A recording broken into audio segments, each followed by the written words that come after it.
শুভ সকাল সবাইকে। আসসালামু আলাইকুম। প্রিয় আপুরা, আপনারা কেমন আছেন? আমি তো আছি আলহামদুলিল্লাহ অনেক ভালো।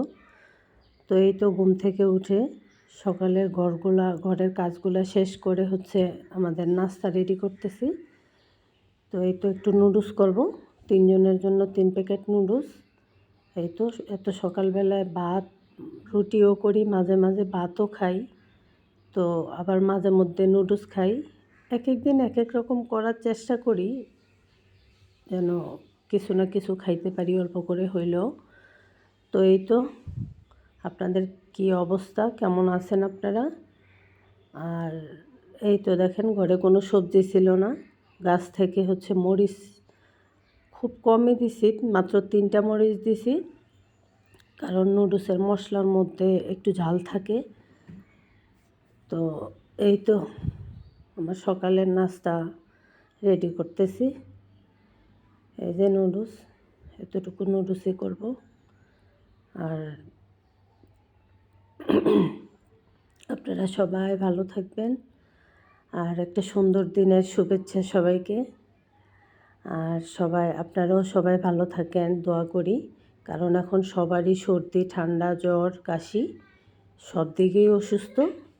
তো সবাই ভালো থাকবেন, আর সবাই সবার ফ্যামিলির সাথেই থাকবেন।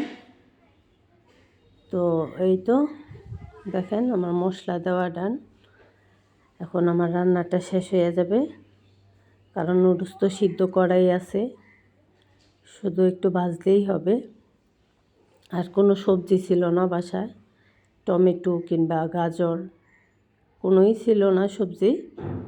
তো সেই কারণে একটু তাড়াতাড়ি রান্না হয়ে গেছে। সবজি দিলে না হয় একটু লেট হইতো। তো এখন তো ইনশাল্লাহ আমার রান্নাটা হয়ে যাবে। তো আর ছেলেদের এখন নুডলসটা রেডি করার পরে ছেলেদের ঘুম থেকে ডাইকে তুলব। তো এই তো, আল্লাহ হাফেজ। আমাদের জন্য দোয়া করবেন সবাই। আর আমার ভিডিওগুলো কেমন লাগে অবশ্যই জানাবেন, আপনাদের ভালো লাগে কি না, আর আপনারা কেমন ভিডিও দেখতে চান সেটাও জানাবেন। তো এই তো ছেলেরা উঠে খাবে, আমি এখন একা একা খাচ্ছি। তারা এখনও ওঠে না। ওরা বলে, আম্মু আরেকটু পরে উঠবো, আরেকটু পরে উঠবো। তো এই হইল অবস্থা। তো আমি আমার মতো একা একা খাইতেছি। তারা উঠে তাদেরটা খাবে একটু পরে। যদিও গরম গরম নুডলস খাইতে ভালো লাগে, পরে আমার কাছে মনে হয় যে ডিমের গন্ধটা লাগে আমার নাকে। তো সেই কারণে আমি গরম গরম খাইতেছি, ওরা পরে উঠে খাবে। তো আল্লাহ হাফেজ, বাই বাই।